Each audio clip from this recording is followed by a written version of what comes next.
Russell Van Brocklen. How are you? Doing great. Thanks for having me.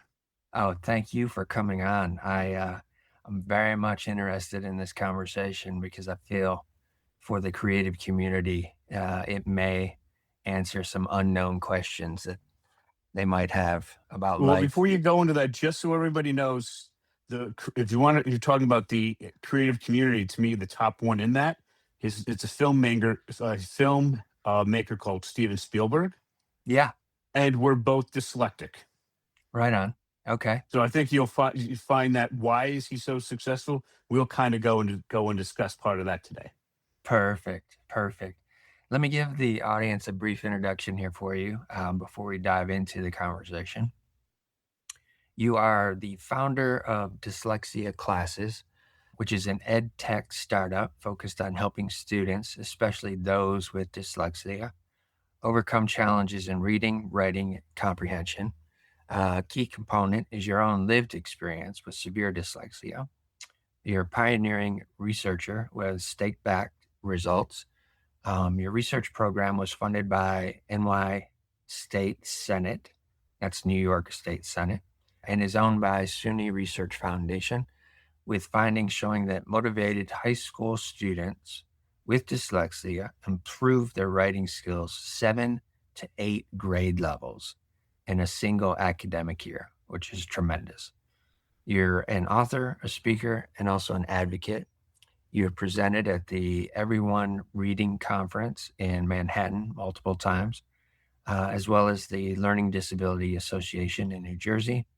And you've authored work helping parents, teachers, and tutors who support struggling dyslexic students move toward lasting confidence. This is something that I'm very interested in hearing your perspective on because I feel in some scenarios I might possibly have this characteristic as well. So this is going to be enjoyable for me. Okay. Why don't we find out and see if you do have it? Are you ready to answer a few up to three questions? Sure, let's go there first. That'll be great. Okay. So, first thing that we need to do is to pick out one of your specialities. Doesn't matter which one. It's your area of extreme interest and ability. So, what is one of your specialities? Drawing. Drawing. So, when you're thinking about drawing, do you have ideas flying around your head at light speed, but key question, but with little to no organization? No. Okay. When you're thinking about writing about drawing, fingers, keyboard. You have the idea in your head. You take your fingers, put it on the keyboard. Does the idea fly out of your head, leaving you with an empty brain? No. When you were in elementary school, do they ever threaten to hold you back because you couldn't pass some academic task? Like literally, an adult came to you and said, if you don't pass this test, you're being held back. No, I didn't do that. Okay. You're probably not ADD, ADHD, or dyslexic then. Okay. The characteristic, the first question, everybody answers yes to that one. Got it. Okay. Okay. So let me just, because you're talking about a creative person. Yeah. So the reason why I just mentioned Spielberg's name, because at his height, what he would do is I want you to imagine one of these massive $100+ million blockbusters that would take any other senior director a year or more to do typically. Yeah. And Spielberg would go and put on his director's hat and knock out three in less than a year. Gosh, you. Okay. Okay. And the reason why he did that is because, and then he would take huge hiatuses, because what happened with him is he had a very disappointing first marriage. And then his second wife came to him and said, listen, I actually want to be a housewife. I actually want to and I want you on the tape. I want you home. Yeah. And so that worked out. And when Katzenberg called him, they're discussing DreamWorks, his wife literally said, well, as long as you're home, at a decent hour, I don't care what you do with them during the daytime. Okay. Right. So then he would then just take the years between projects, then he would just knock out like three at once. Okay. Because as he said, he could not, if he had to focus on just one movie at a time, he would obsess up to a point that would make it's bad for the project. So he had to do multiple ones. Yes. So essentially for him, what's going on is let's just understand what dyslexia is by the science. This is the top book in my field. It's called Okay. Overcoming Dyslexia by Dr. Shaywitz. This is the second edition. She's from Got it. Yale. This is dyslexia. See Okay. how the back part of the gen ed brain has this massive neuroactivity? Yeah. No, the back part of the dyslexic brain has next to nothing, Sure.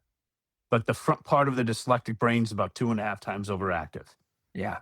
Okay. So when you look at that, the problem for people with dyslexia is our brains compared to a normal brain are just completely opposite. And you don't get us at all.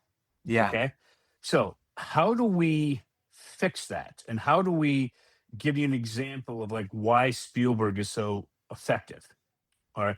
One thing about Steven Spielberg is I just noticed when I was going through his career is when he would shoot something, he had very little film on the cutting floor. He doesn't shoot digital, he shoots film. Doesn't matter. And I'll give you a little hint the studios aren't bugging him over it. Right. Right. So when he gets done shooting, there's very little wasted scenes. And it drives him insane when other filmmakers spend zillions of dollars shooting all this stuff and then it's left on the cutting room floor. Yeah. He does so much stuff just in his head at such an evolved level.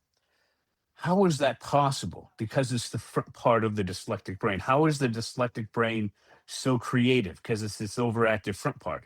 So let me Yeah. give you an example, because we're talking about adults here, about how you can have a much better understanding of what all of this is, but also something that your audience can take away and use. All Okay. right. So I'm going to use an advanced form of articulation. I'm sorry, word analysis followed by articulation. Why those two? Because if you look at the research again, that overactive front part of the brain, Yep. according to Yale, that's word analysis followed by articulation. So let's kind of go through that and explain this. And I'm going to give you an idea. We're going to start off with movie reviews. And Okay. people are going to ask in your audience, what is he talking about? This seems like so out of left field. A lot of stuff that dyslexics come up with are completely out of left field, but once they explain it, it makes total sense. All Right. right. So let's start off with a movie that here's the 3 criteria. Number 1, it's one of your favorite movies of all time. Number Okay. 2, you know it intimately. And number 3, everybody's seen it. Probably Man on Fire. Man on Fire. Okay. Now, I'm going to ask you a very difficult thing. I need you to reduce the Man on Fire to a one-word universal theme that best represents the movie in your view. Love. Okay. Now, if you wanted to write a proper review of Man on Fire, what you would do is you take your favorite, the actors and actresses you think were the most important, write how they did with the universal theme of love. Then you go and how did the director do the universal theme of love? Then how did the screenwriter do with the universal theme of love? And then you would write your review. Yeah. People would want to see it or they would not want to see it. If they wanted to see it, you have enhanced their experience because now they know what to look for. Yeah. Okay. Through whom? Okay. But you haven't ruined it by telling them that this happened and this happened, which is how a review is written by a child. Gotcha. But unhappily sneaks into major publications because that's what they do. And then it ruins it. All right. So, but here's the problem with the universal theme of love. It's a very broad stroke. We Yeah. can't laser focus like we need to nowadays. Yeah. Back when we were kids, when the internet was small or next to nothing, we did mass media. You did broad strokes. But now everything is laser focused, and this doesn't work like that. Right. So, what we have to do is I'm going to traumatize some of your audience for a few minutes because Okay. we're going to go back to high school English and a Shakespeare play. Okay, it's not going to be that long, but Okay. some people find that traumatizing. So, I want you to think back to high school, to any Shakespeare play. Do you remember how, and just know why I'm using this, because when it comes to the English language and conveying ideas, Shakespeare is at the absolute apex, the top. Okay. So remember back in any Shakespeare play that number 1, there was a hero. The hero then wanted to do something. Okay. And in doing that, they're going to use one or more universal themes based on what they wanted to do. Yeah. Then there'd be an ultimate villain, an antagonist, which is a person, a concept, or some combination there too, trying to prevent the hero from accomplishing their goal. They would have conflict in Act One, escalate like crazy in Act Two, and resolve in Act Three. Sound familiar? Yeah. Okay. If we're going to use that general framework, we got to simplify it. All right. So let's say we're looking at the name of your movie again, which is, what was it again? Man on Fire. Man on Fire. Okay. There's a hero. The hero is going to want to do something in Man on Fire. So what I would then do is I'm just going to tell you there are two ways to explain this. One are to teenagers who are in school, and one are grown adults. I'm going to explain this to you like adults. Yeah. All right. Because we can do things with artificial intelligence that the kids can't. So what is your favorite artificial intelligence to use? Currently, probably Gemini with Nano Banana. Okay. So let's say we're just using straight Gemini. What you're going to want to do is go to the highest setting. You want to use the pro mode. Yep. Okay. I think that's currently 3.1 because the thinking matters. If you're using ChatGPT, you want to use the new 5.5 thinking extended. Yeah. If you're using Claude Opus, give you a little hint, skip 4.7, go back to 4.6 and do extended thinking. Because it's adaptive thinking, isn't going to think much. 4.6, you can still force to think harder, and then therefore it's better. Okay. All right. So what you're going to do is pick your AI and ask it for Man on Fire, what is it that the hero wants to do? Give me 20 paragraphs. And it'll give you 20 paragraphs. Then you tell it for each sentence, I want you to tell me the most important word in each sentence based on what the hero wants to do. And then give me a list of all those most important words, and then give me customized definitions. Okay. Okay. Then what I would do is then say, based on what the hero wants to do, what are the 10 best, most important words with the customized definitions? Then you, as the human, have to make the decision, the one that best fits what you're looking for. Got it. Okay. Now, let's go compare to the universal theme of love. We have now reached the same problem. It's really broad. This is what I call our base universal theme. Now, remember, we're doing word analysis, and this is an advanced form of that. Got it. So the next thing that we have to do is we have to say, based on your base universal theme, give me 100 synonyms with custom definitions. And just so you know, I have a different version of this for the kids, and they do all this manually. Wow. Yes. So then you list 100 synonyms with their words and their definitions. Then you say, give me, based on what the hero wants to do, what are the 10 best? Okay. And then it gives you those words and definitions. You have to pick the one that best matches the definition in your head. Yeah. If you're not happy with it, ask for 100 synonyms of that one with custom definitions and keep going. I have had people do this 8, 10, 12 times. Who cares? This AI is doing the grunt work. They're done within a couple of hours. Right. Once you find the one that, it's never going to be perfect, the one that best matches in your head, that's your specific universal theme that we can then use as a lens to run things through. In this case, to pick our ultimate villain, Yeah. our antagonist. Is it a person, a combination, or some combination there too? Then once we have that, we have our hero, our universal theme, our villain. We add a couple of words to make it a basic sentence. And then you see how that's an advanced form of word analysis. Yes. Then we'll go because, and you give me 3 really good reasons. For each reason, what you're going to do is to reduce it to a one-word universal theme. From that one-word universal theme, we're going to go back into your script of the movie you like so much. And we're going to find a quote that deals exactly with that universal theme at the beginning of the movie, and then one at the end of the movie. All right. We're going to put those 2 quotes together. And then from there, we're going to form our topic sentence. Now, when you've gone through school, have you ever noticed that when you had your topic sentence and then your data, it didn't flow really well? Yes. So have you ever thought of applying a warrant to a body paragraph? No. Okay. Just so everybody knows, unless if you're a PhD candidate, the chance of you knowing what a warrant is almost zero. Okay. It's a central part of a book called The Craft of Research that came out in 1995 to teach PhD students how to write their doctoral dissertations and has since sold over 1 million copies. A warrant is how you connect a topic sentence with your data by answering a how and why question. Okay. Once you do that, now you have your topic sentence, a warrant, and your data. Now, if you don't use a warrant after learning this, you do get arrested. That's a joke.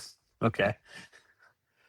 All right. But you see how that's an evolved form of word of sorry, of articulation.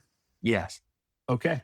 So that is how we do things with the front part of the brain. Now, that for dealing with dyslectics, that's part 3 of the model. Okay. The first part is when you're dealing with any neurodiverse, ADD, ADHD, or dyslectic, is during the intervention period, be it at work or at school until we get our reading and writing up to grade level. You have to focus on our speciality, our area of extreme interest and ability. Okay. Now, I want you to think back to high school. Do you remember how you took all of these different classes outside of the area that you're really interested in because they wanted you to become well-rounded?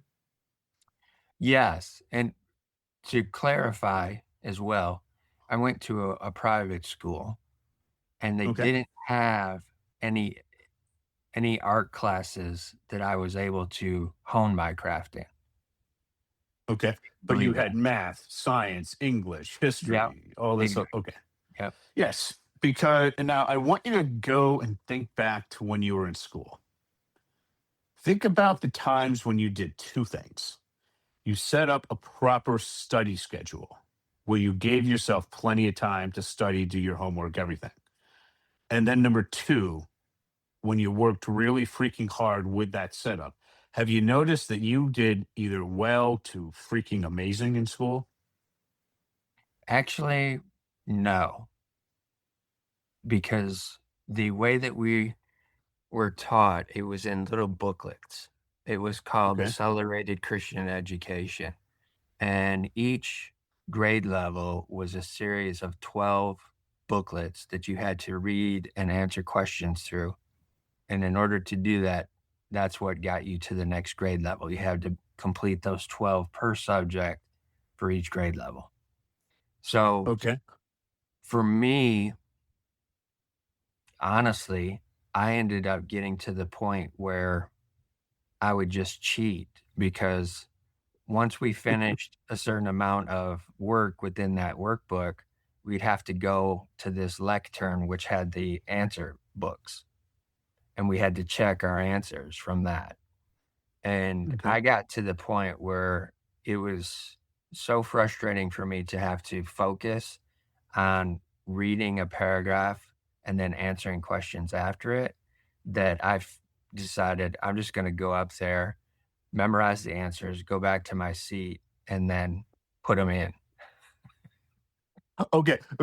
I want you to think for most of your classmates, Okay. if they set up a proper study schedule and then worked really hard, then they're really successful. Yeah, most do, yes. As a general rule. Okay. With dyslectics, let me give you an example. I want you to take a kid who just, let's call them top 5 or 10% of their class, and they go on to the big state university, Yeah, Ohio State, Penn State, whatever.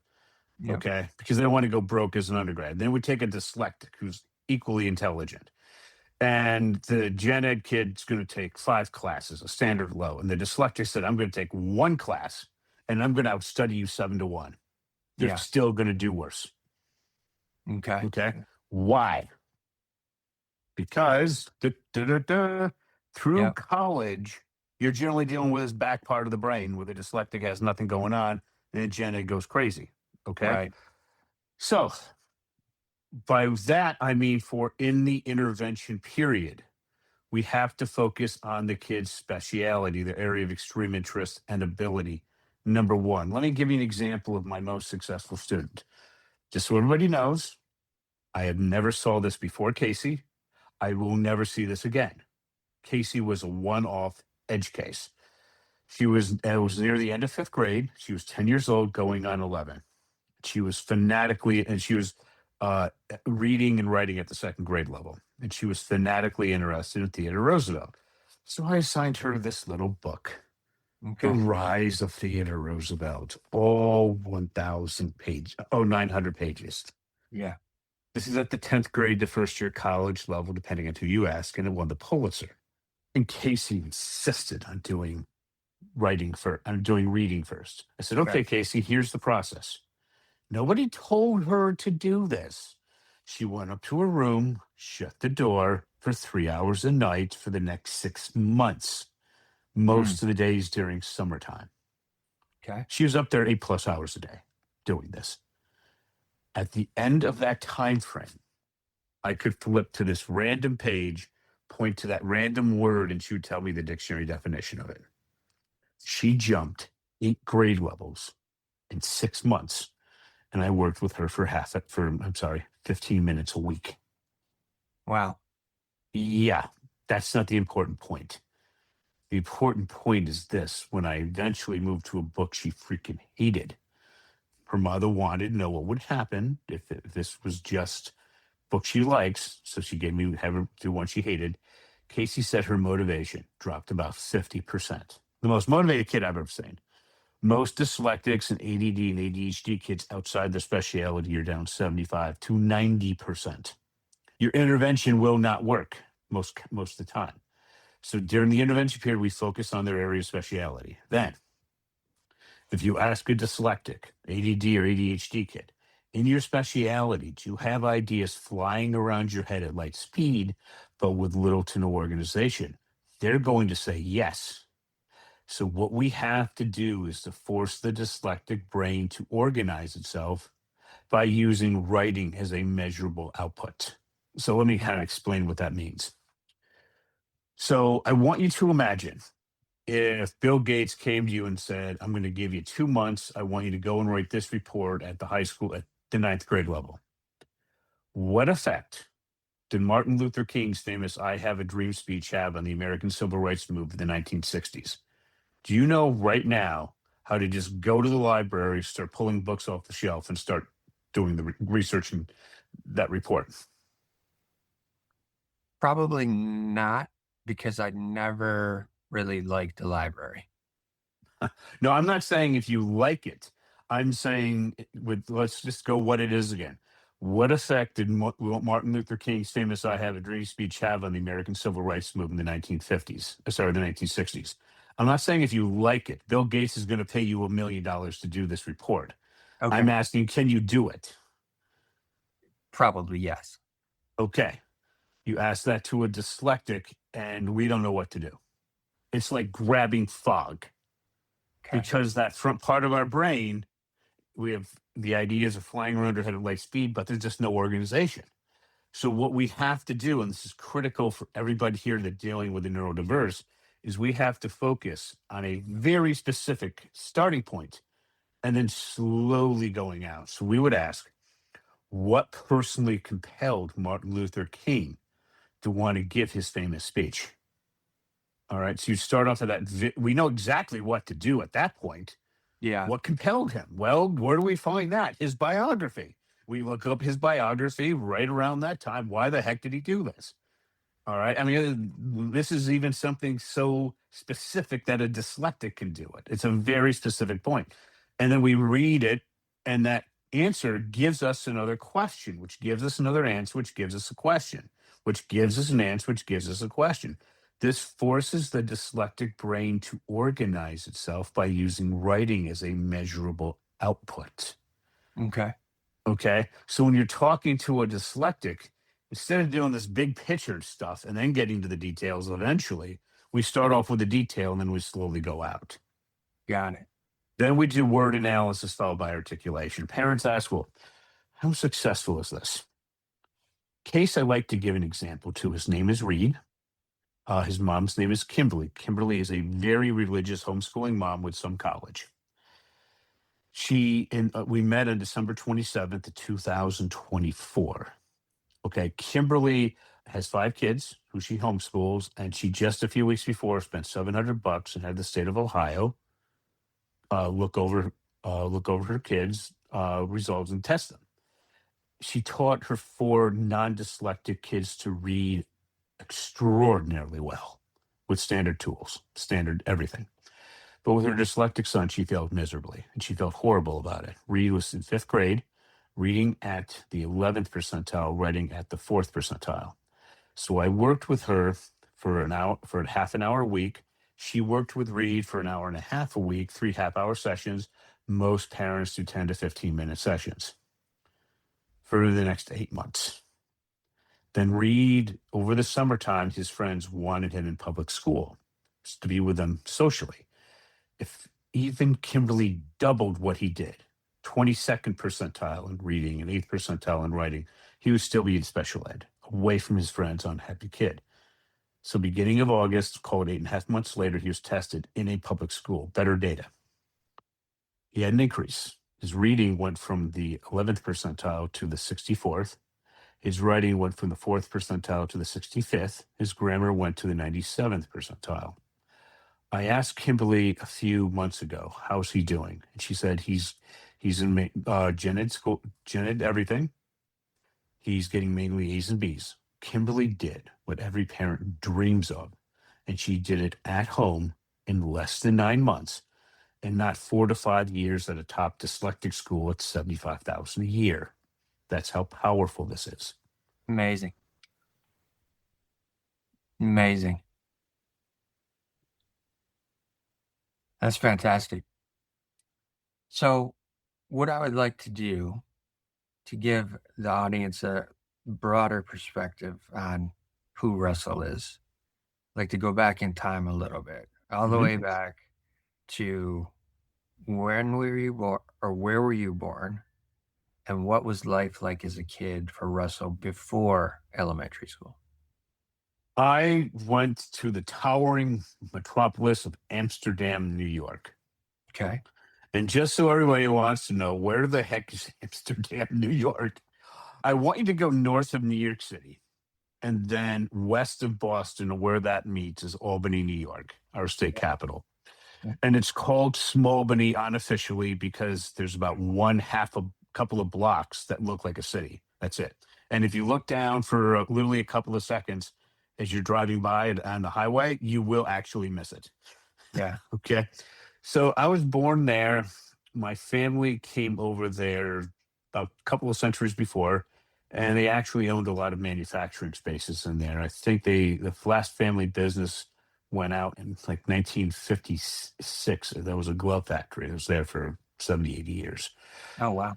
So my parents moved when I was around, the first house I remember was in a town called West Sand Lake, which is right outside of Albany. I can literally get in the car now and be in the state capitol in 20 minutes.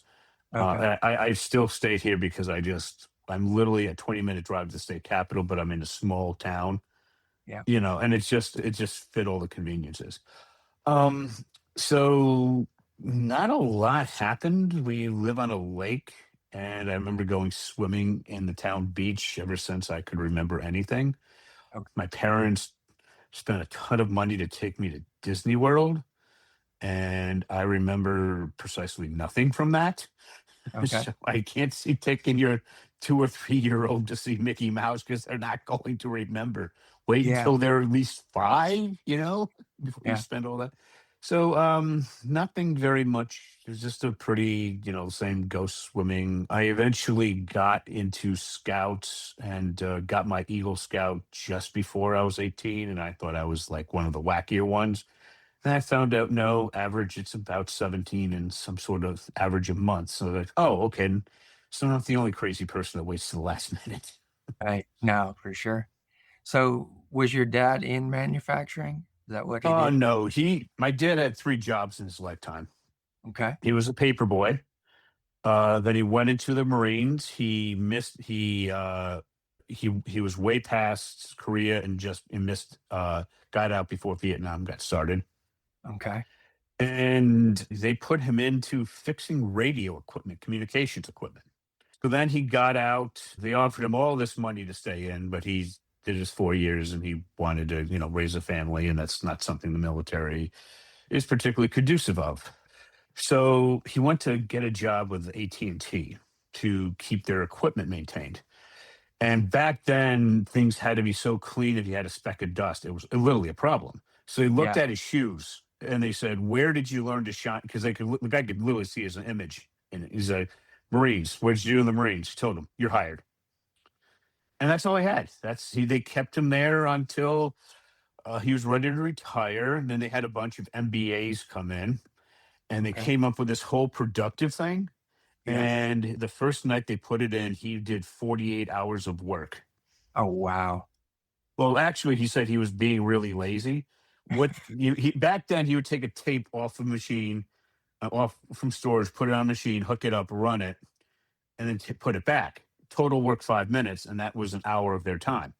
So they kept yelling. He worked at nights on purpose to avoid the management, Right. and they kept yelling at him. You got it. You can't. You got to stop working so hard.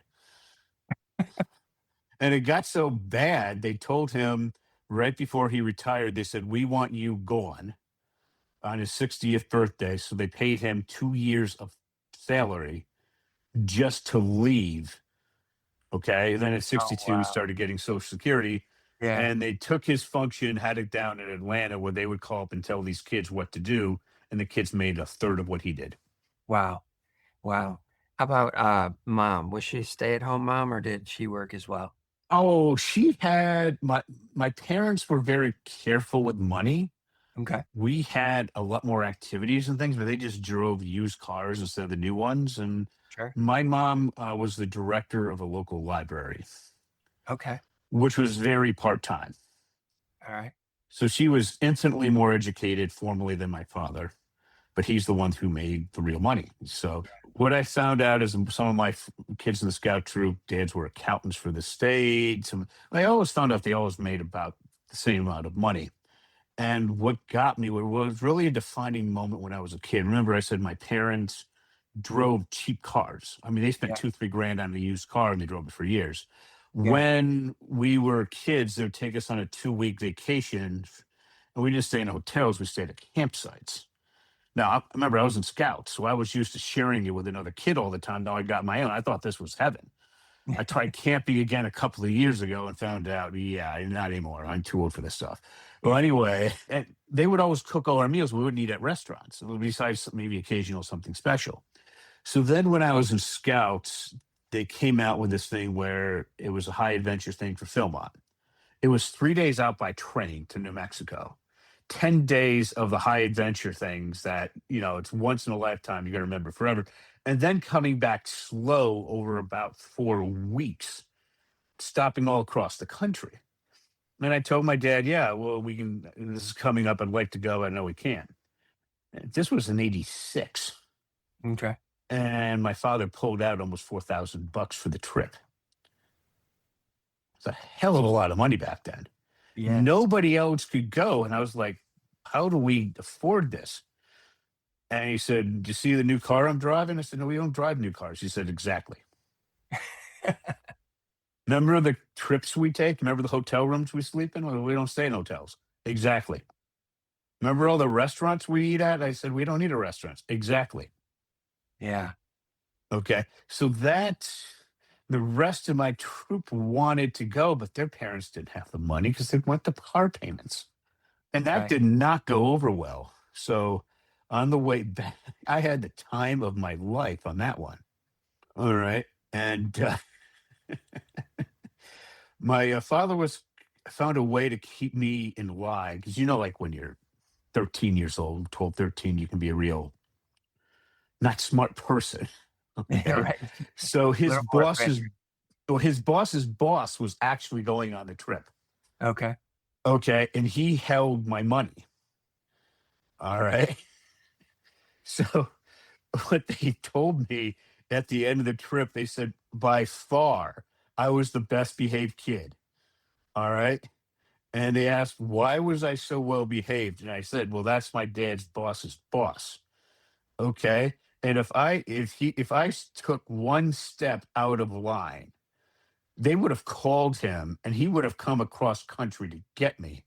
Yeah. And I didn't even want to conceive of what that was. Then I found out when I was adult in my 30s what that line was. And it was a pretty, I mean, they were willing to tolerate a lot for me, but I did not even do the smallest thing wrong because I didn't want to take the chance. My father never hit me, but he made it very clear he had this look of death if I was going near that line. Mm, When you're a kid, you're constantly trying to push, and I yeah. realized I don't want to cross that line. I don't want to go near it. Wow. All right, Yeah. I get it. and yeah, well, that's the thing that when I work with, for example, I'm working with one kid now, uh, and I'm helping. He's ADHD, and I'm helping him because he wants to go into sports management. Okay. And he did really good in college, but you know how with AI, how much they expect you to be able to do. So Mm, I'm getting him accustomed to what the position actually is and how to actually use AI effectively. I'm one of those few people that does, like when they say 10x your performance, I'm mhm. one of those people Okay. who's actually doing that. When ChatGPT came out with its $200 a month pro plan, December of 05, of 2024, I bought it that day. Really? Okay. Yes. So it was absolutely worth it. So as we're going through that and we're going over how do you bring kids into college sports? Okay. And I would say, do you remember when, if there's something major going on in your life and you want to go and talk to your dad comes to you and says, he's not a kid anymore. He's 23.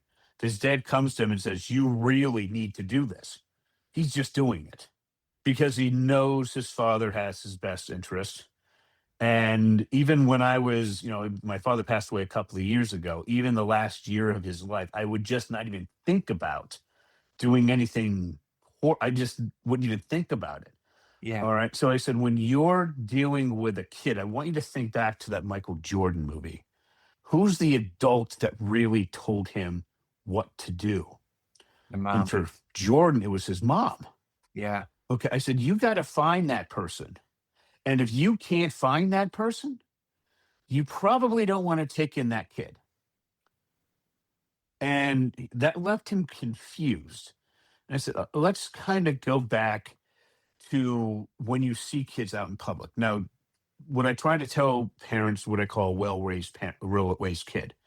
By Mhm. what I mean by that is back when the kids are around 2 to 3 years old. The parents understand this really important word, no. Okay. The kids were the parents who let their kids do anything they want at any time as they're growing up. Okay. Yeah. Those are the ones that will generally not take kindly because he wants to deal with male sports in college. And that's very much like the military. When a Yep. coach tells you something, they're not asking, they're telling you. And the kids who were raised where their parents said no at 2 and 3, they do that. Okay. They Right. understand that. The ones that could do whatever they wanted, whenever they wanted, they don't listen and then they're gone. So I said, the same relationship you had with your father, like that, you have to find that adult from that kid you're trying to get and go through them. And what are they looking for? Right. Education. They don't want the kid going and majoring in rocks or jocks. And then literally, like when I was in college, I went to SUNY Center of Buffalo. A few years before I got there, they had a guy who rewrote every one of their passing records in the football team. Okay. The day after he graduated, he went out and got a job. What do you think it was? Wouldn't even be able to guess. Bagging groceries Jeez. because he didn't get an education. So I was explaining to him what you want to do is find kids whose parents understood the word no, okay, and kind of raised generally the way you were. Find out who has the influence. And if you can't, even if it's the greatest athlete on paper, go to the next one because I can tell you exactly what's going to happen. When I was at Buffalo, our coach for football wasn't doing well. So they got a guy who used to play there, whose previous position was offensive coordinator for Penn State under Lou Fraternal. Mhm. Penn State at that time graduated their kids. So he comes to run the football program. We had two school colors that I don't remember. He said, you have to wear those colors. He wore something else. He immediately kicked the kid out, pulled his scholarship. He's gone Yeah. because he wore the wrong color once. Yeah. Yeah. Who was that for you growing up? Oh, Who I was would that? have to. Uh, the, it was a very unusual guy. His name was Mr. Russo. Okay. All right. What I found out later, he would come in and he just looked like one of the biggest wood clowns you ever ran into. Mhm. Certainly not the case. He went to West Point and then he taught there. And he ended up being the chair of the math department at Siena. Okay. Okay. So I was a runt until eighth grade when I literally grew like literally 6 inches in eighth grade. Yeah. Okay. So I was picked on, especially being dyslexic, a lot. The thing I didn't find out later about him is in Vietnam, he was in special forces. Okay. And this was a guy you just know you just don't want to mess with. So it wasn't so much. So he really made sure that the older kids in the troop, when we went places, kind of stopped all these kids from bullying me a lot. Not really him, but through his elder sons. And let's just say they were very direct about it. And then when it came time, this is probably one of the stupidest decisions of my life. I think you understand what a value of West Point education is. Sure. The hardest part of getting that is the congressional nomination. Okay. My congressman at the time was Gerald Solomon, and he made it very clear the only people he nominated to military academies were Eagle Scouts. So I got mine. Nobody else wanted it at the time, so it was offered to me. So I went up to West Point with Mr. Russo. Now remember, he not only went there, he taught there. Okay. So I'm getting a lot more access than he would generally have. And being the 17-year-old who knew everything about everything and was right about everything. Yeah, you remember being that age? Yeah. I found that West Point was filled with these Mickey Mouse rules. Like you literally couldn't walk on the sidewalk. Yeah. That was reserved for like seniors or something. So because of all these Mickey Mouse rules, I declined to attend West Point. Okay. Stupid. Now I look back and I understand that West Point is there to produce a product, which is a person who can literally go in and lead a platoon in the field. That's what Yeah. they do.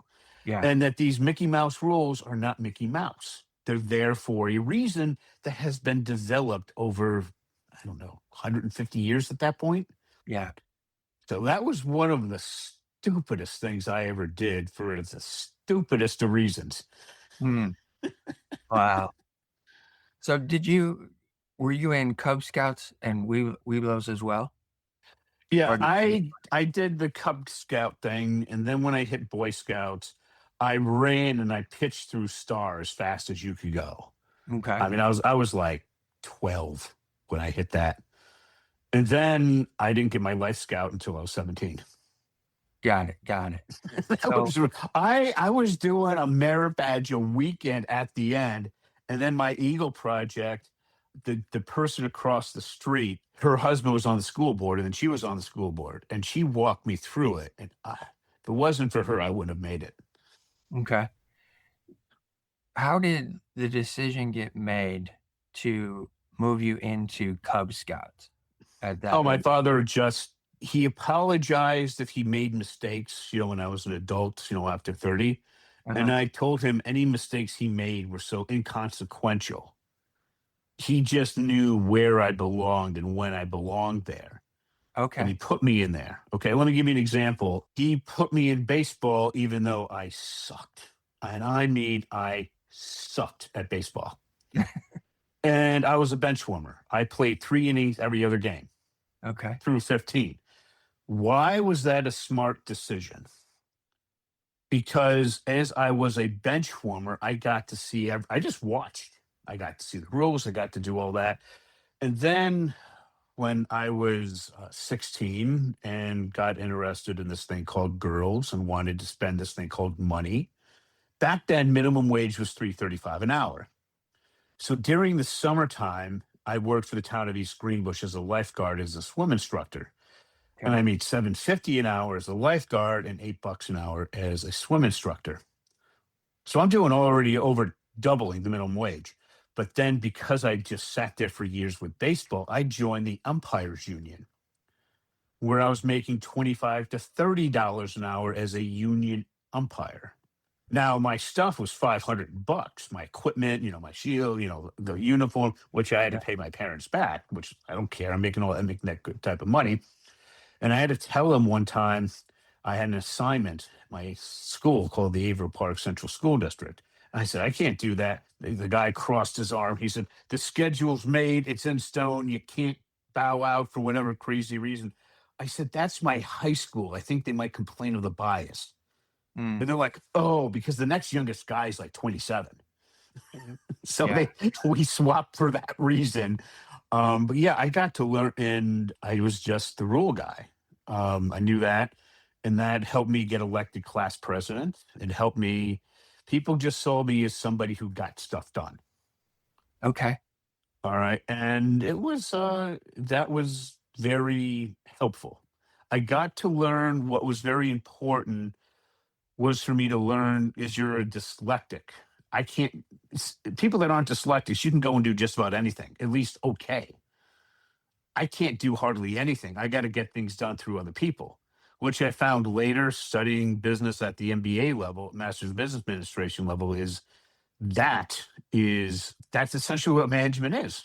And I Yeah. had to find out what was important to people, what they would tolerate, what they disliked, what they wouldn't do, and figure out how to get things done through that. And without that, I couldn't do anything close to what I'm doing to today. Got you. So as you're going through elementary school and you're getting picked on, you're having trouble in your classes and everything, is putting you in these extracurricular activities that perception of your parents to give you something else to look at as to how you can learn life skills? Yes. Okay, got it. Got it. Got it. And from that perspective, were you able to navigate through that bullying and your schoolwork once you started picking up on these cues and these other extracurricular activities? Yeah, but my parents had a very interesting way of dealing with the bullying. Okay.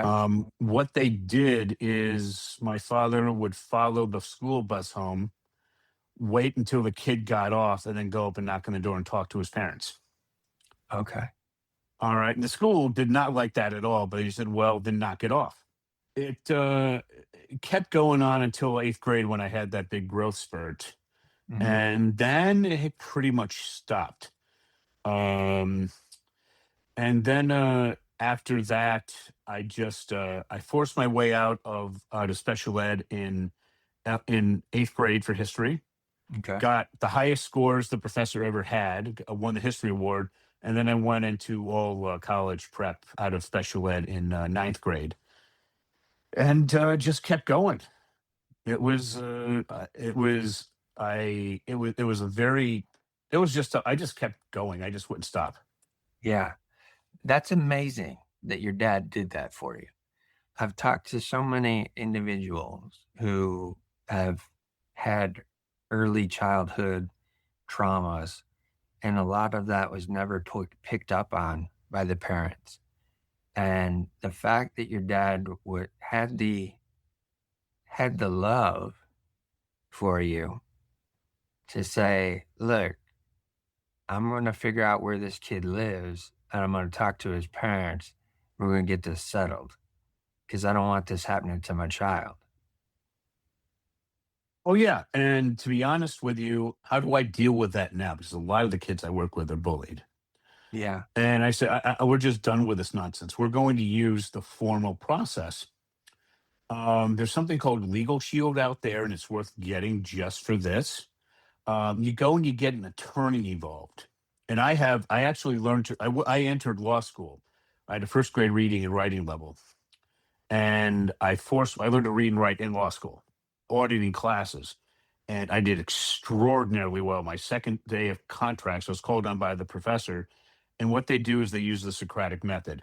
If you don't know the answer, what they will do is they will ask you questions you can't answer until to publicly embarrass you until you adapt. I responded as the professor's equal, not as a student. And we argued for 15 minutes Mm, so I had to move on to the next case. I couldn't be any more correct because of the interest of time.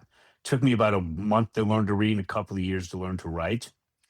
So, but with some of my clients, if it was that bad, I would literally go and just using AI, write up the legal briefs that, used to take a trained attorney, hours and hours to do. And I would crank it out. And is it as good as what they do? No. Doesn't need to be, because what people don't understand about law is the whole point is to try to bury the other side in paper and make them go broke.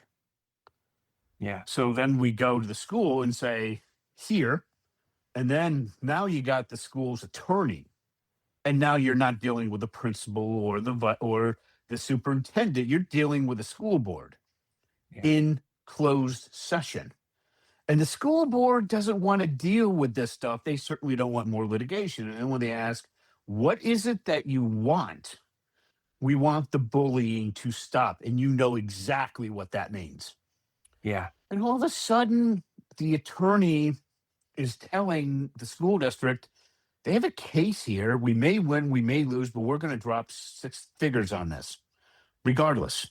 Yeah. And then all of a sudden, it goes to the parents. And now they're threatened with having to get an attorney. And then all of a sudden, the bully's parents, well, let's just say, I don't know how they handle it. I don't care how they handle it. That's their business. It stops. Yeah. Or I had one client. This was not some random thing. The kid was jumped on by the bully in the boys' room and he was beaten. Okay.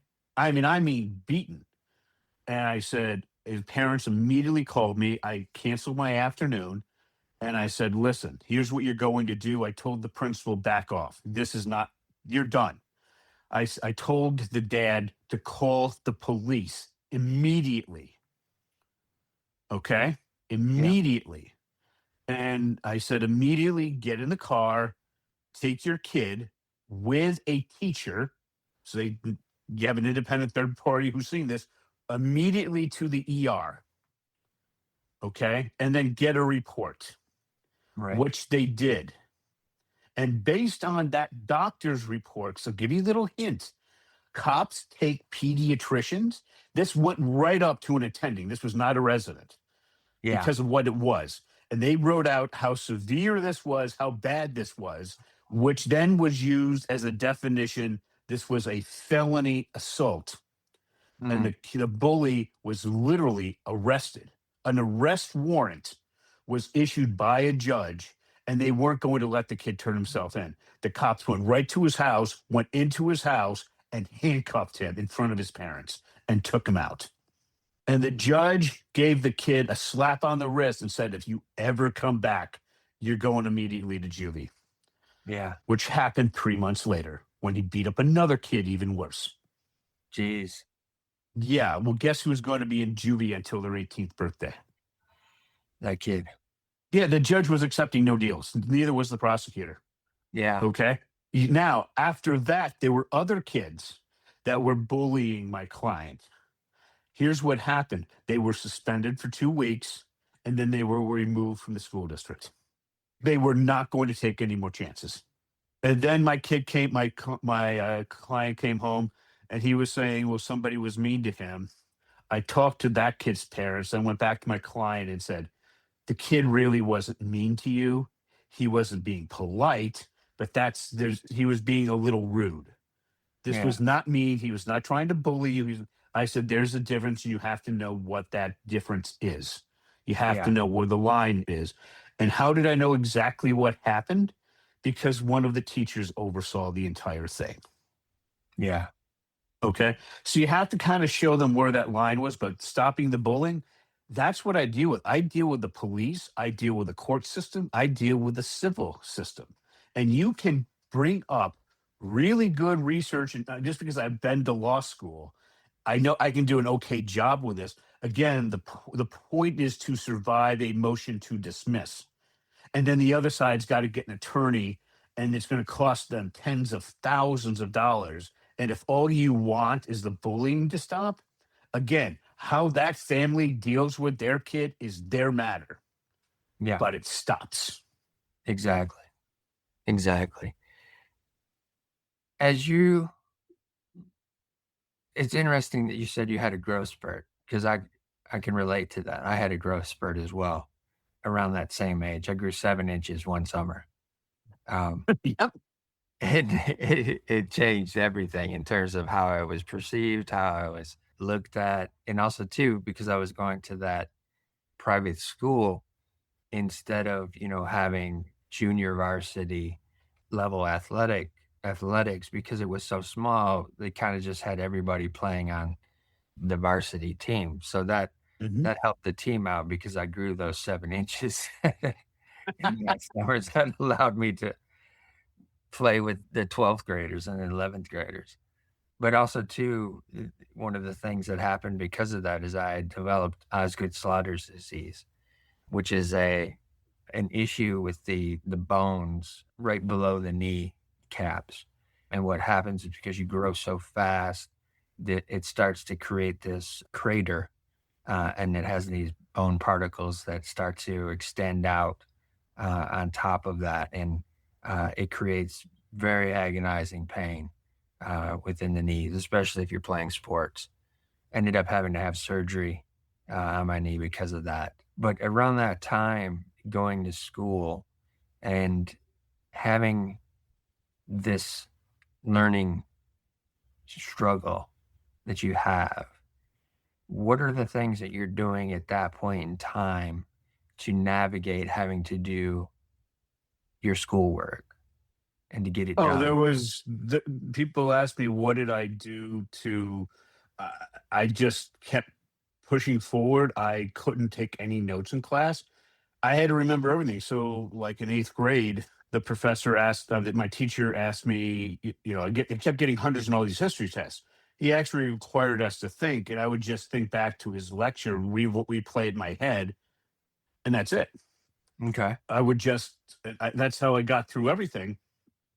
And then when I went to the New York State Assembly intern program in the late 90s, I wanted to know how laws were made. And that's some class I wanted to know. So I went and I showed up with a first grade reading and writing level, and which mean I couldn't do the internship as it was designed. So what happened is the speaker's office got involved, and their response to me being this dyslexic was they didn't care how much it cost. They didn't care what they had to do. They were going to accommodate this. And they had a senior committee together, and they did this rather strange thing. They literally yanked me out of the legislative office building because a big part of the internship was being with your peers. And they Mhm. marched me over to the Capitol to Majority Leaders Program and Council's office, which ran the assembly day to day. And they had no clue what to do with an undergrad. So they treated me like a grad student, which was a million times better internship. I was dealing for the assembly with, they had to pass a constitutional amendment twice through several sessions for gambling. Yeah. And I was the point person on that while my peers are getting coffee and donuts. So I could see why they did it. There were three administrative assistants that could help with my horrendous writing. And for the academic portion, I gave an hours long Q&A instead of a paper. They wrapped all that up, recommended 15 credits of A minus, and sent it back over to the New York State, I'm sorry, to the SUNY Center at Buffalo's Political Science Department, which looked at all these accommodations, and they didn't like what the assembly itself came up with. Yeah. So they said they're going to lower my grade from 15 credits of A minus. What do you think they lowered it to? An A minus? No, 15 credits of F. What? 29 years later, it's still there. Holy cow. Well, yes. So then I was one of those people that said, I'm going to solve dyslexia. Well, I actually did. So that led me to go to law school. Remember how I showed you I did 15 minutes arguing with my professor second day of class? Yeah. So, as I said, I went there, learned, took me an hour, a month to learn to read, a couple of years to learn to write. Then I come back to the New York State Senate and I said, I found a solution for dyslexia. I want you to fund my dyslexia research program, which they don't do. So they said, this sounds intriguing. So they sent me over to the New York State Education Department. Here's the problem. My senator was Senator Joe Bruno, who was the majority leader. So back then in New York State, there was three men in the room that decided everything. It was the governor, the speaker, and the majority leader. And they would make the decisions and then report back to their departments and their organizations, say, okay, this is what we're going to do. So the state education department had to take me very seriously. But they're like, how do we get rid of this kid?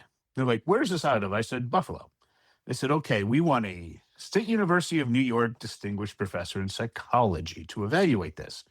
Mm. And if you can't get that or it's not positive, you're done. I said, okay, that can't be that hard.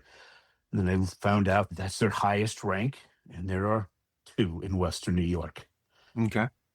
One of them happened to be the one that did the evaluation that started this madness with the assembly.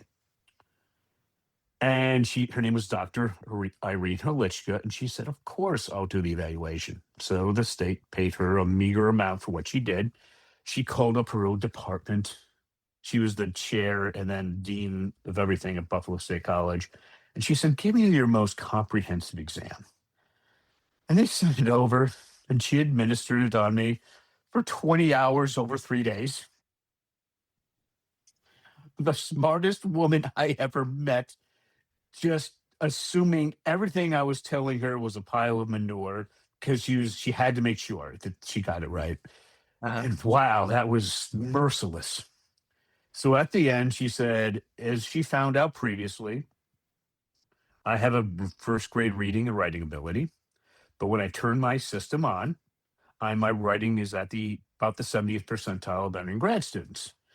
And it goes back and forth. And here's what happens. It's going from part of the brain that worked and part that didn't work. And here's 5 pages explaining the whole thing. So I take that back to the education department, which is the last thing they were expecting. A severely, severely overwhelming recommendation from their most senior evaluator that this continues. So they're like, okay, you have to connect this to current research. Well, if you look back into that time period in New York State and Western New York, there's only one professor that made any sort of sense. His name was Professor James Collins. He wrote a book called Strategies for Struggling Writers. He had $1.5 million grant from the U.S. Education Department, and he found that there were 3 default strategies of copying, visualization, and narrative. And I had to extend his work from mild dyslexia to severe dyslexia. Mm. People told me it was going to take years.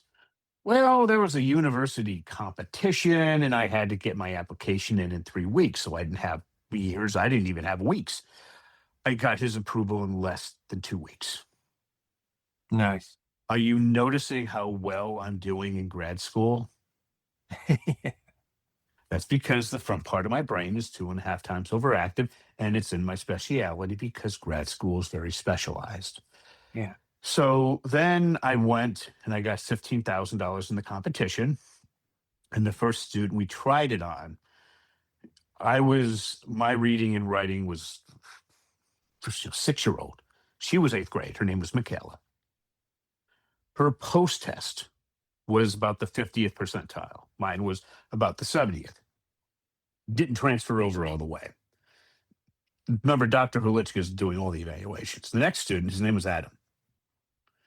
Brilliant. I wanted a genius and I got it, but his writing was so bad. Dr. Herlichka wanted him banned from college. She was so upset when she read it. His post test was in the 70th percentile. It transferred over. So then we went and did this in a public school. I got the funding for it, multi-years in a public school. The kids went from the middle school level to the average range of entering grad students. They all went on to college. They all graduated, GPAs at 2.5 to 3.6. We had a 100% success rate. My biggest competition at the time was Landmark College, by far the best dyslexic college in the country. Again, this is at that time. Things have now changed. In 2013, they had a senior professor take over as president, and now it's a very serious, well-run college. Before that, well, if you had a whole bunch of money and the kid had no business going to college, they would take you anyway, not after 2013. So back Mm. then, we were 3x as successful as they were. Our cost to New York State taxpayers was under $900. Their cost was over $100,000. So we were less than 1%. And they took 2 to 3 years. We were one class period for a day for the school year. So we were less than 1/25th of the effort. And when I presented that in New York City, I went in and I thought, I did everything. I'm successful. I'm done. And I was so wrong. What happened is the university's professors came and said, 2 of your kids in this last study jumped up from the middle school level to the 70th percentile of the entering graduate students. And I said, yes. They said, we don't care. We want the craft of research. And I was like, the craft of what? It's a book that came out in 1995, since sold over 1 million copies, like we've already discussed, teaching doctoral students to do their PhD work, which is get everybody on the same page as context, which is kind of like what I went through earlier with the new movie review. Come up with a problem Yeah, statement that you can yeah, actually do that actually solves the problem, and then coming up with original solution. And they wanted me to teach this to high school dyslexic kids when nobody in the country, no private school dealt with this because it's too evolved. And they wanted everybody literally to have this before they went to college. And I'm not joking. And this was across every professor I ever spoke with once they looked at the book. yeah. And then the teacher said, well, this is amazing. Does this work with all the kids? I said, no, only the super kids, the super smart, super intelligent. They said, come back when it works for everybody. I came back 8 years later, and I've been coming back every year ever since. So, Nice. um, yeah, well, to try to get this to work with everybody, just to give you an example where we are now, the most advanced student we're working with, his name is Grayson. He's not dyslexic in the least. Okay, Grayson is a 99th percentile in math and 99th percentile in science. He wants to get his PhD and work at NASA to terraform Mars. And to do that, we have to get Grayson published in a peer reviewed journal. So, just so everybody knows what that means, it means you write a journal article that is worth disseminating out in the field. The top professors evaluate it to make sure it's worth coming on. Basically, we're talking about adding to human knowledge. Mhm. There are two ways to get rejected. One is a desk rejection, which means your article that you submitted is not worth sending on to reviewers for a myriad of factors. We got to get past that, and then we have to get to an actual peer reviewer. These are normally senior professors at top universities, and then it will be rejected almost certainly. You know, a comma out of place, it will get rejected. All right, that's where we have to get to Grayson. So we're teaching his dad to teach him how to do a version of that advanced paragraph that we were talking about. All Mhm. right. So understanding that, how old do you think Grayson is? Under 11. Well, he's 10. 10. Okay. Yeah. Yes. Okay. So I spoke to another podcaster who's on the board of directors of one of the top 10 technical universities in the United States. And once Grayson's ready, probably around 14 or 15, with a draft article that we have submitted, got past peer review, got past desk review, and was rejected by a peer. We'll have a laundry list of things that need to get fixed up. We'll then have him connected to a senior professor where Grayson will go in and say, I want to publish my article. These are the things that need to get fixed. I'd like to work with you on that. And watch the professor's jaw drop because Grayson will be about a decade ahead of where he's supposed to be. Yeah. Give Yeah. him a really good chance of getting admitted to a top school, and he gets that published, that will give him an excellent chance of getting into NASA. That's fantastic. That's fantastic. One of the things that I'm seeing with your story so far, Russell, and correct me if I'm wrong, but your auditory recall seems to be one of the key factors that has allowed you to continue to move and navigate through school and different fields of things that you've gone through. On top of that, you have this innate ability to be able to, oh, what's the word I want to use? innate ability to delegate, figure out who can do what and how that can benefit you moving forward and traveling the road that you travel. You're picking people that have particular skill sets that you're able to implement to get accomplished what you need to do. Am I kind of on Oh the yeah, spot? yeah. Let me give you an example of how I run things. I have two assistants. One has a master's degree in English. One's a doctoral candidate. And I'll be going through, and a lot of the work that I do now, I have AI drafted out. I Okay. literally use I use ChatGPT 5.5 extended thinking, and I'll have co-work from Claude just do the work. All right. Now I have three things running at one time. Yeah. Then when I'm done, I'll send to one of my assistants or one of the people that I'm working with that I've met on Podmatch. You would be amazed at the people I'm working with on that. And I'll send things out for them to do. Or if he had an issue with some forms and things, I had to send that out to my basic assistant, my junior assistant, and she was having trouble with it. So she sent it to my senior assistant who was going to fill it out in Canva or whatever it was. And they sent, okay, so I have to know, am I going to have AI do this? Am I going to have my people do this or one of my partners do this? And then I bounced around between them. And it's something I just got very used to know who to assign and what and Yeah. make sure which. So the book that I'm doing now is called If You Write, You Can Read. And my co-author is Evelyn Whitebay. She's one of the three people on the Dyslexia Task Force as a teacher. Okay. And when you're doing a book, it's really difficult. So I just decided I went through two ghostwriters and AI before I sent it to Evelyn. But then I decided if I'm bringing on a co-author, Evelyn gets whatever she wants. Okay. Okay. This isn't a collaboration where I'm saying, well, maybe I like this, maybe I like this. And no, it's one person's vision and she gets what she wants. Yeah. So then we're bringing an editor aboard this one and just making sure everybody's okay with this when we get into conflict points. Oh, yeah. If I wasn't dyslexic, I don't know how I would manage this. I mean, seriously. All right. Everybody's an adult, everybody's a professional, but when you got really passionate things about people who have been not just successful, but amazingly successful in what they do, and they have different viewpoints. Yeah. Yeah. And it keeps coming down. Well, what do you want for the book? I said, listen, I had two co-authors. Initially drafted what I wanted with AI, and they ripped it apart and gave me back things. Just so people know, AI is not ready to be able to write a book. I wrote a book with AI. I sent it off to the first ghostwriter, and what came back had nothing in the least associated with what I handed off. Yeah. Okay. It's Yeah. not, it's there to get you to a good draft, to get the research down, to get the basic structure down, what you want to say. Yes. It's not anywhere near ready to you. Yeah. And so that's one thing that I've learned. So I don't care whatever Evelyn wants at this point, she gets, because here's the thing, she is so good at what she did. Now, the increase I had is nothing compared to her. She was dealing with a ninth grade student under court appointed fixer. Okay. And in less time, the kid jumped 6.6 grade levels. Amazing.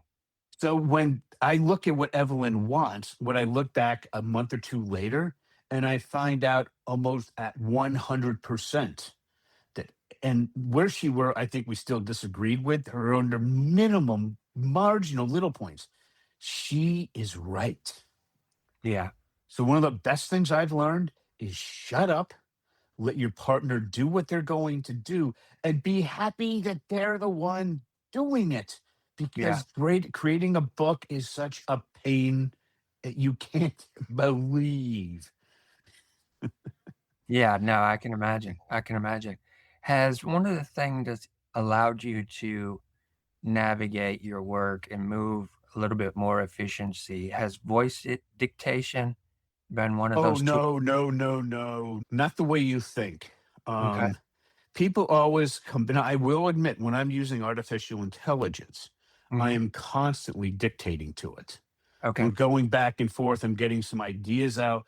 This is only for the most rough thing. But when I got to think about something, I type it out. And when I really got to think about it, this will really make people scratch their heads, I will grab a pen or pencil and a legal pad, and I will write it out that way. Okay. And they said, "Isn't writing atrociously difficult for you?" I said, "More than you can possibly imagine." And I do it because we got to get the ideas out and organized. And there's just something about writing it or typing it that allows you to do it better than dictating. Yes, yes.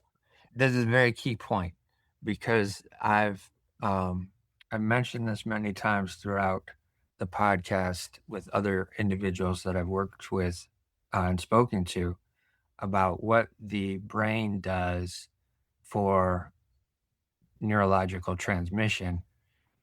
The act of writing, just taking pen and Mhm, a piece of paper and starting to move the hand on that piece of paper.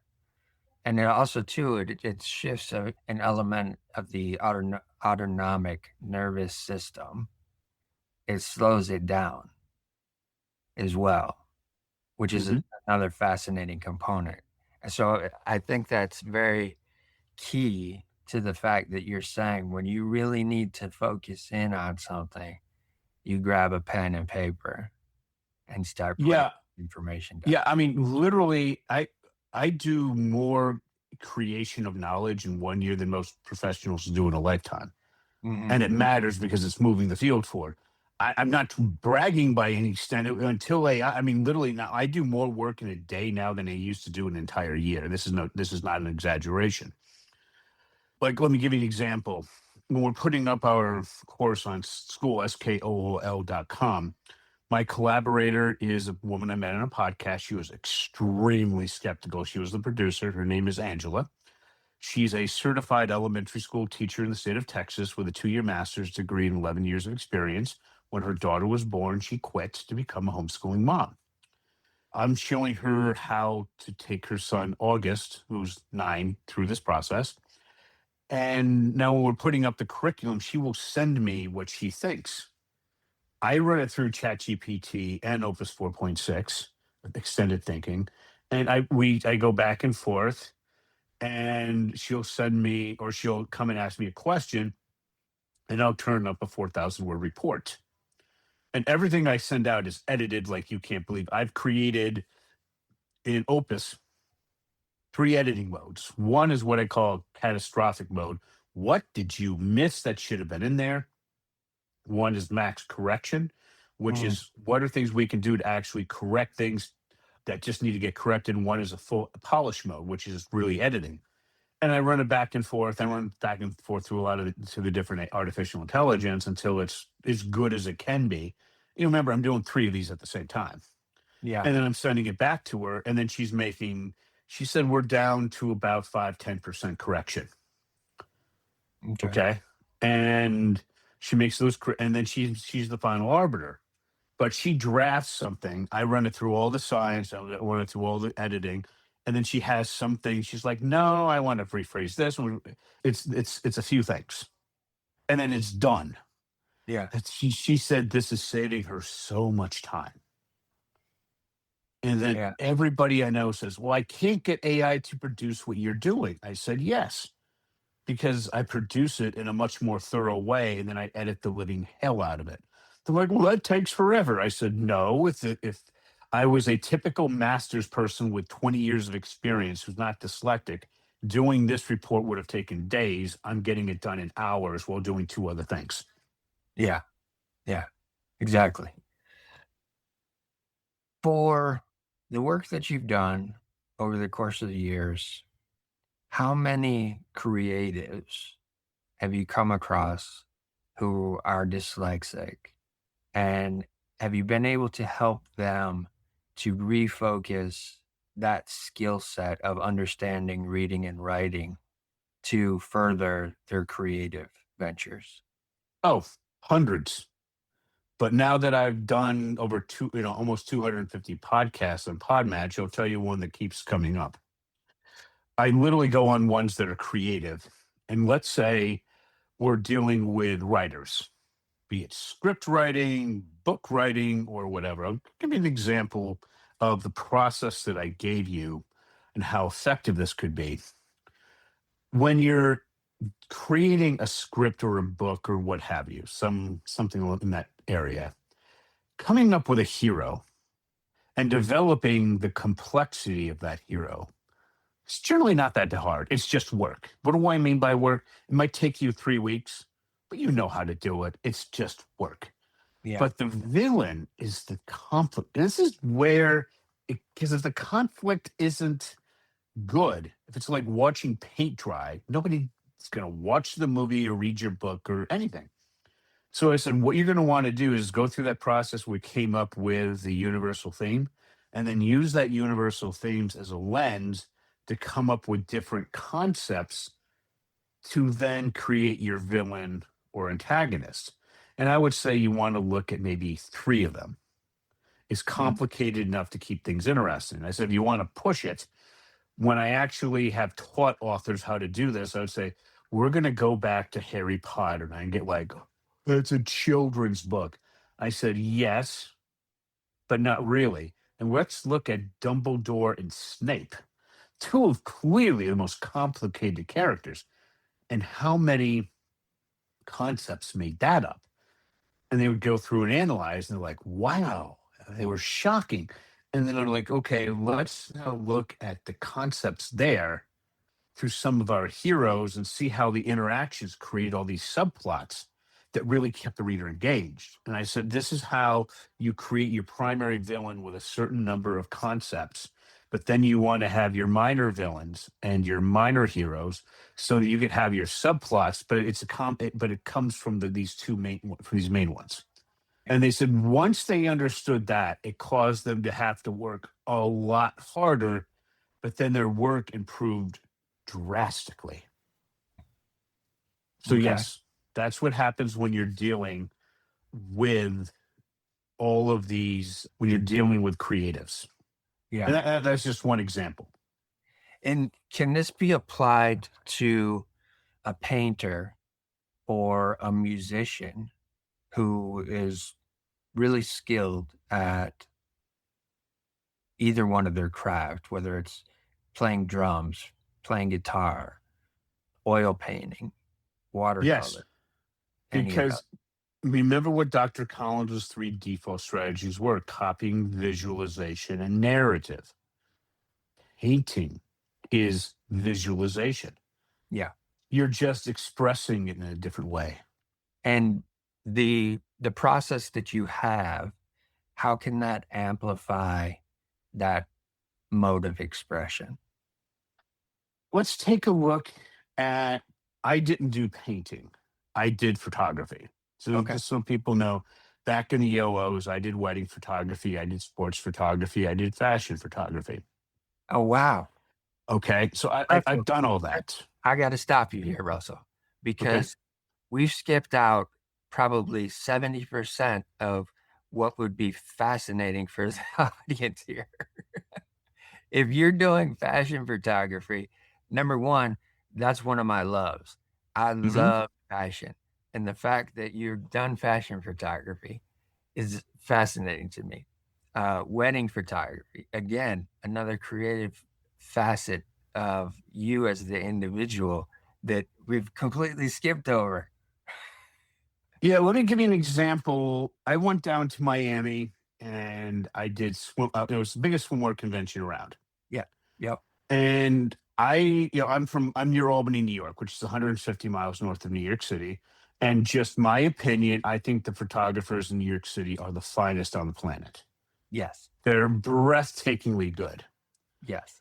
I get down to Miami and everybody's doing this. It's like kissing a fish. Yeah. I mean, I swear. Uh, Jessica Simpson had a line. She spent, people were telling me it must have cost about 40 grand, 100 grand for that shoot. And the model's doing, let's kiss the fish. I'm like, what the heck? So, what I did with the models is I said, number one, we're going to shoot at high noon, which is the worst time in the world to shoot swimwear. You're supposed to do early morning, right sunrise or sunset. Yep. That's how it's done. And they're like, what are you doing? I said, trust me. So then I show up and I put them under a palm tree. which confuses them greatly. Then they ask, "Are you going to put a reflector in our face?" And I said, "Do I look like some poor photography student?" They said, "Well, all photographers down here do that." And I said, "That's ridiculous. They're blinding you and getting suboptimum results." So I Yes. brought a big studio light with a big battery. My equipment back then was from White Lightning, which is US made. Okay. Functional, but not, super fancy. I took off all the modifiers and I brought the light on the models from F11 to F16 at 1/25th of a second. Okay. And that's what the sunlight was. Yeah. And I just said, they said, "What do you want me to do?" I said, "Well, you know how to model, move around, and I'm going to take a shot like every 1 or 2 seconds, whatever the refresh rate was." And I said, "Well, we'll shoot 100 and then we'll go on to the next outfit." And so we're doing that. And then they look at the pictures and they say, "This is better than Sports Illustrated." Okay. And I got to the point where I was just shooting JPEGs, which is just, you're losing all the modification stuff just Yeah. because, I had so much and they could just use them. And they said, "This looks so perfect. Where did you get this?" I said, "I don't know. I just came up with it." All right. And so that level of creativity. So the designers are finding out. Now I'm getting approached by all these designers that want me to work with their models. And I said, "Sure." But I also said, "I need a hair and makeup person that knows the models. Okay. Mhm. We need Yeah. to set up a place where they can change." And I said, "Without all that, we have none of that." Yeah. Okay. And one of the things that I did, this was back before the Me Too movement, is, they would be a changing area set up and they would say, "Well, are you coming back?" The photographers always do. I said, "I have no need to be there. That's a bit on the creepy side." I said, Okay. "The only people that are going to be back there are women. Yeah. And what has to happen has to happen. These are, married designers. These are women, people that are your friends that do your hair and makeup." I said, "What happens back there? I don't know. I don't want to know. As long as it's kept professional, it's up to you guys."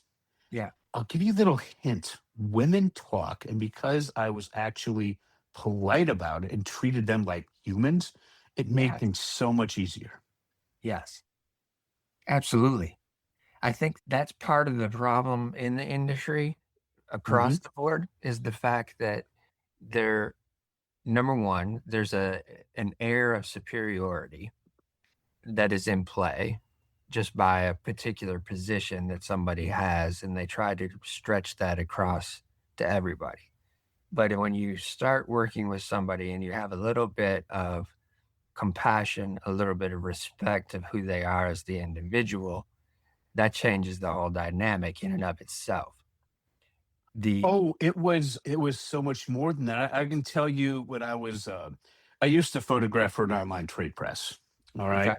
And I got no money. I covered all my expenses.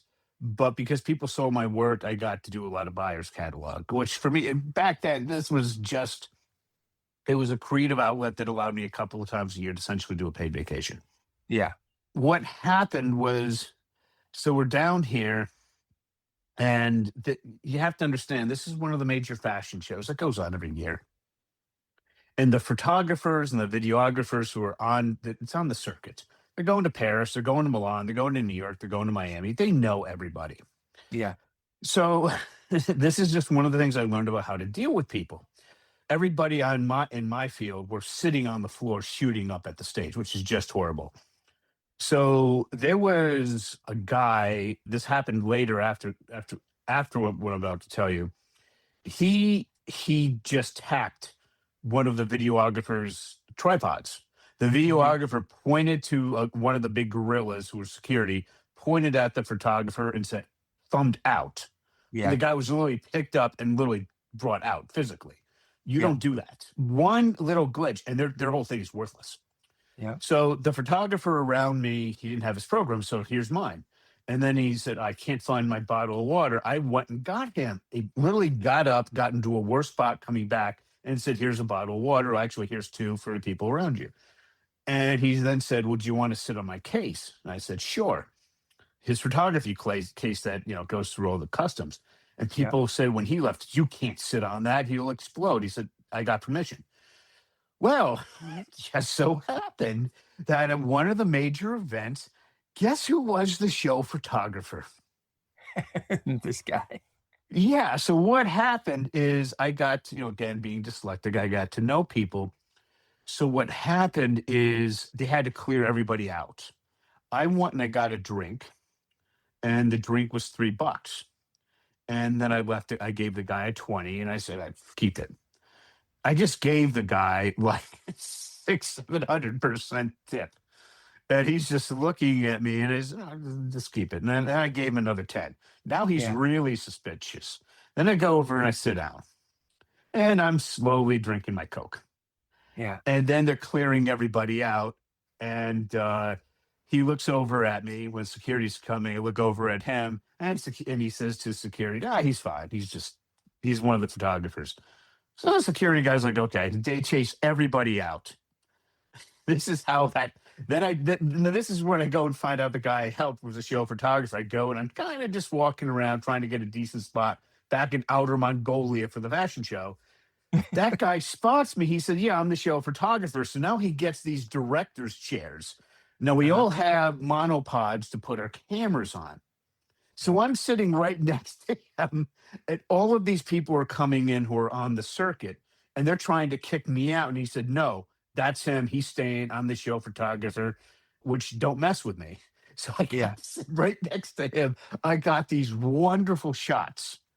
And then they got all these designers who came up and they wanted to buy my pictures. yeah. I apparently was selling them for about 10 cents on the dollar. To me, it was so much money it paid for my travel for the next 2 years. Oh, And everybody wow. thought I was because I signed away my rights. They could use those pictures anywhere. Yes. And I didn't care. It was a lot of money Yeah. because I gave the guy some water and gave him my program. But what's fascinating for me in this conversation is I see those characteristics going all the way back to your dad and the Well, way yeah, that he raised you. that is exactly, and one other one I just find, if you like that one, you'd find this interesting. I was up in Toronto and we were having a fashion show at some nightclub. And I got there way early, like 6 hours early, which is just obscene. The Yeah. show photographer didn't show up until 4 hours earlier. And we Yeah. got talking. And so I got like one of the premier spots. I pointed him and said, "Where do you want it? How can I get out of your way?" Hmm. Which is, he was happy about that. But then we find out that we were at the point where the models were going to come out and we had to get on the other side. So I immediately got up on the stage, ran across, and got the best spot. And then the show photographers out in outer Mongolia. So I said, "You come down, I will go up to outer Mongolia," which means I went from having very excellent shots for my publication to things that are going to be next to useless. Well, other people then invited me down, and I got like one of the better spots. Okay. Oh, But I can tell you, after that, I ran into some problems in Toronto. And he said, "If you ever have any problems in this town, call me." So I did. 10 minutes later, every time, it's solved. yeah. And the people came back and they didn't like that. They're like, "What did you do?" He's one of the top 5 photographers in this city. And he Yeah. essentially said, "If we don't want to become enemies, that I'm going to," because I wasn't asking for much. I was just asking for, I always Sure. made sure I asked for something kind of small. I never tried to throw it around. And they Yeah. said, "What did you do?" And I explained what I did. And they said, "Oh, that explains it." Because that job was a very big deal for him. And if I didn't give him that spot, I mean, it could have cost him his reputation. Yeah. That's fascinating.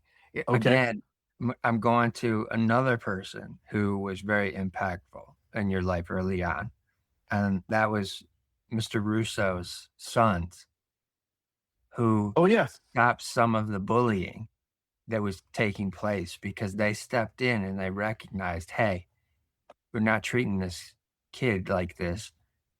You're going to respect him and you're not going to be picking on him. Well, And you have to understand when we were doing this, this was the 80s. And as I said, their father was a Vietnam vet who was in special forces. So their idea of telling the kids to stop if they wouldn't, they tended to get into a fist fight, and it didn't end up with black eyes. They would end up breaking ribs. Yes, exactly, Okay. All exactly. right. So yeah. So that's how they stop things. People either listened or There was bones consequences. got broken, and then it stopped that way. Yeah, consequences, but where I was going with that is the fact that, y you're constantly in these places of being looked after by potential higher ups because of the kindness that you had and the respect for others that you had instilled in you early on in your life. And that for me is a beautiful thing because I think if that message can get out to the world that, hey, things can be a lot smoother if you just change the way you're approaching people, approaching situations, approaching people who may not be on the same level as you, but are still valuable in and of themselves. And even those who have a learning disability or neurodivergence or any of those things that might seem quirky to normal people that are out in the world or quote unquote normal people, if we're able to look at it from the perspective of they have just as much value, they just view and see things differently than what everybody else is. If we have that understanding, and we can navigate this world a little bit better, a little bit smoother, I think. Well, yeah. And again, when you're dealing with a business, you have to understand. Like, let me give you an example. When we're dealing with customers, uh, not everybody's going to be happy all the time. Right. Okay. And the stupidest things nowadays that I see people doing, and when I mean stupid, I'm calling this stupid. Yeah. They try to fight the customer, and then they don't realize this isn't 1952. We have this little thing called social media. All Yes. right. So when I was going through business school, there was a guy, he was a dyslexic that started this little company called Kinko's, and he's severely dyslexic. He said he can't operate any of the machines. He just goes around to different stores and bugs people, find out what works in one and spreads it across the organization. So what he said got me. He said, to give you an example, when a customer comes in because they made a mistake, they screwed up, and it's not the person, that just this kid, this 18-year-old kid. I'm 52, so I'm calling an 18-year-old a kid. Okay. Um, is just the lowest ranked person there, and somebody comes in and let's say they screw up a $2,000 print job. Now remember, we're going back into the '90s for this, so that meant a lot more money than Yeah. today. The kid wouldn't then go to the manager to try to figure this out because going to the manager is just going to make the person angry. So what they were trained to do was to ask, "We apologize. What can we do to make this right?" And then get this, the customer will tell you what they want to resolve it. Right. And most of the time, it's less than what you would have done.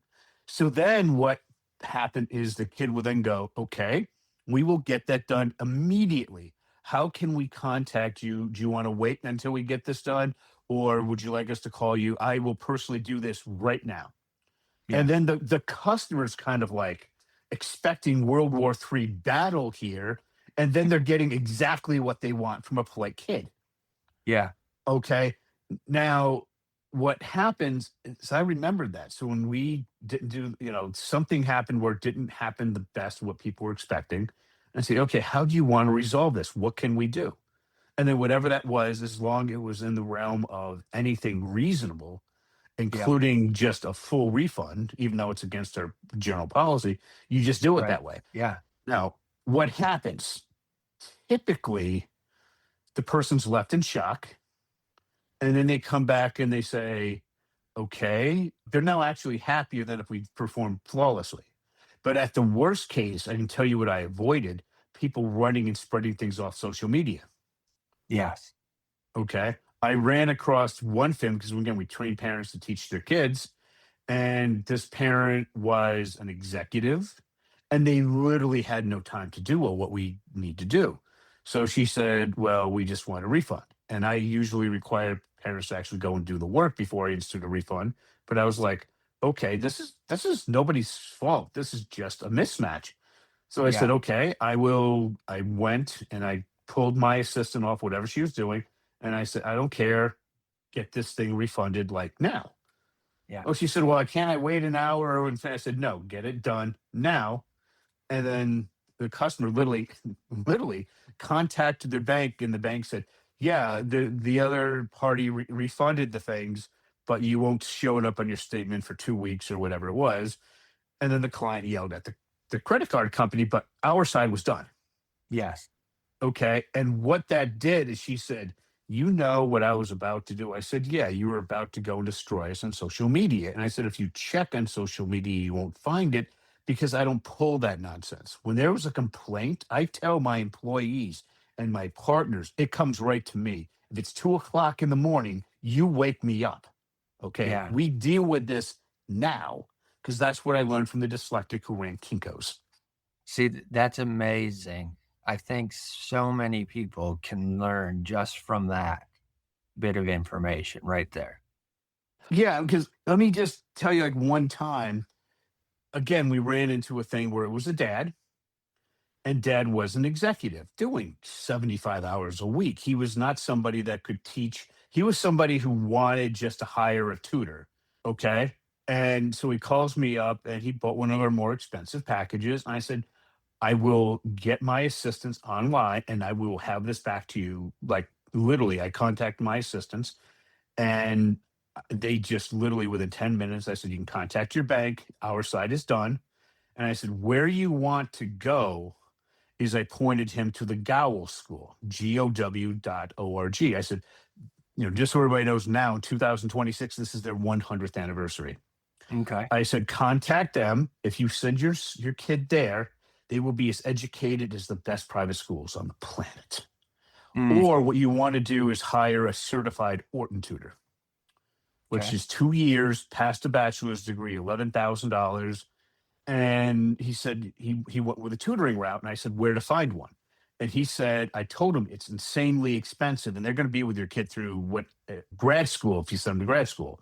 And Yeah. that's exactly what happened. But it was what he said, you spent 2 hours with me at 3 o'clock in the morning because I was being so angry. I said, yes, that's something called customer service. And Yes. at the time, that's what you needed. He Yep. said he looked at Gowell. He could afford it, but he didn't want to send his kid to boarding school. But he's like, yeah, I found a certified person.